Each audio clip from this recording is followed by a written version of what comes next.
नमस्कार मेरे प्यारे दोस्तों, स्कैरी कॉर्नर के इस नए एपिसोड में मैं आपका अपने परिवार का दिल से स्वागत करता हूं। दोस्तों, हम सब जानते हैं कि मुंबई में अपना खुद का घर होना किसी जंग जीतने से कम नहीं है। हर मिडिल क्लास परिवार बस यही सपना देखता है कि सर पर अपनी छत हो। आज की कहानी भी एक ऐसे ही परिवार की है। राजेश, उनकी पत्नी स्नेहा और उनका 14 साल का बेटा रोहन। सालों की पाई जोड़कर अपनी पूरी जिंदगी की कमाई लगाकर उन्होंने मुंबई के नायगाम इलाके में एक 2 BH के फ्लैट लिया। शहर के शोर से दूर, खुली हवा और शांति, या कम से कम उन्हें लगा था कि वहां शांति है। शुरुआत बहुत अच्छी हुई। नया घर, नई उम्मीदें। रोहन तो अपने अलग कमरे को लेकर फूला नहीं समा रहा था, लेकिन कहते हैं ना, तूफान आने से पहले की खामोशी सबसे ज्यादा डरावनी होती है। थोड़ा सस्पेंस बढ़ाते हुए, शिफ्ट होने के बमुश्किल 1 हफ्ता ही हुआ था कि रोहन को अपने कमरे में कुछ अजीब महसूस होने लगा। जब वो पढ़ाई करता तो उसे लगता कि कोई उसे कोने से घूर रहा है। कभी अलमारी से खटखट की आवाज आती, तो कभी बिना हवा के पर्दे हिलने लगते। रोहन बहादुर बच्चा था। उसने सोचा, नया घर है, शायद मेरा वहम होगा। उसने अपने मम्मी पापा को परेशान न करना ही ठीक समझा। लेकिन वो रात रोहन कभी नहीं भूल पाया। घड़ी में रात के 2 बज रहे थे। प्यास की वजह से रोहन की आंख खुली। गला एकदम सूखा हुआ था। उसकी नजर आधे खुले दरवाजे से बाहर हॉल की तरफ गई। बाहर स्ट्रीट लाइट की हल्की रोशनी आ रही थी, और तभी रोहन का दिल एक पल के लिए धड़कना भूल गया। हॉल के सोफे पर एक काला साया बैठा था।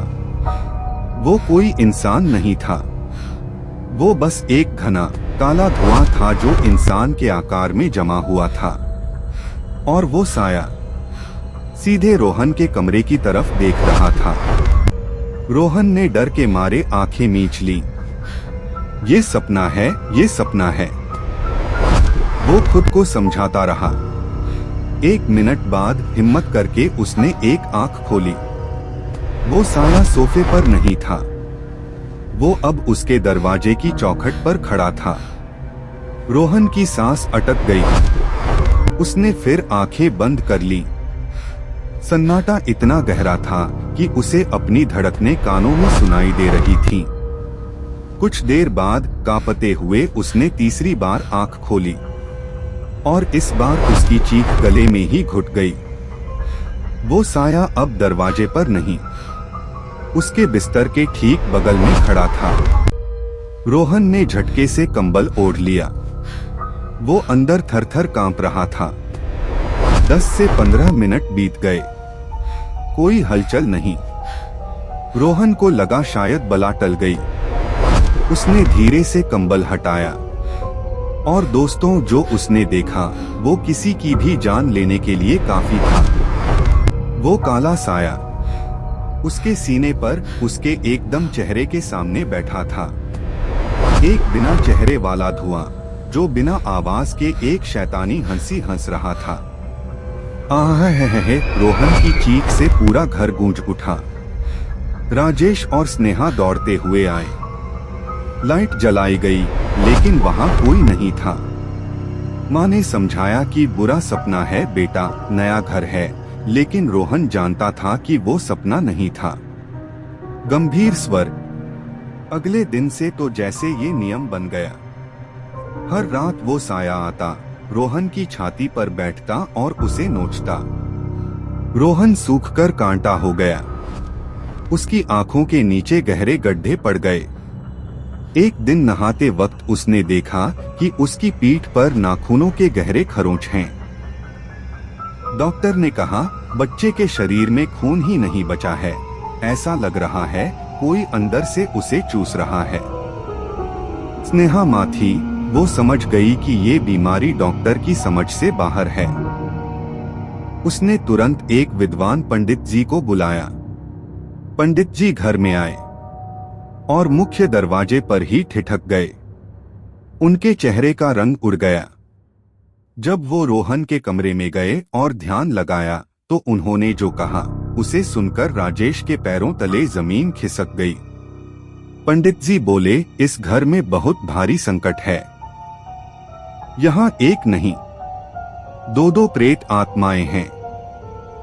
रोहन जो पास ही लेटा था धीमी आवाज में बोला, नहीं पंडित जी, मुझे तो एक ही दिखता है।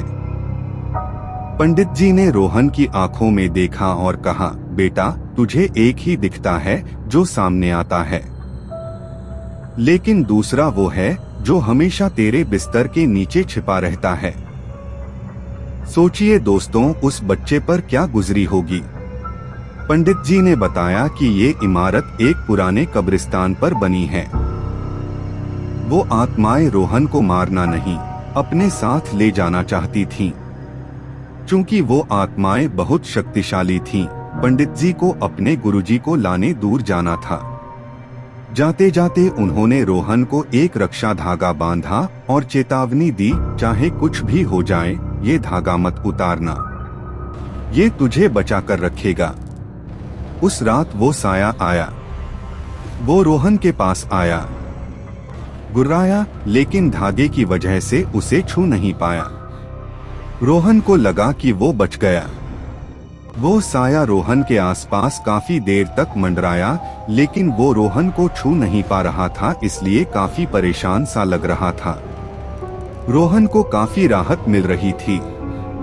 उसे ऐसा लगा जैसे अब सब खत्म हो जाएगा, उसकी सारी परेशानियां और डर। थोड़ी देर में वो साया रोहन के बेडरूम से गायब हो गया। रोहन को लगा जैसे वो साया जा चुका है। रोहन पानी पीने के लिए किचन में जाने लगा।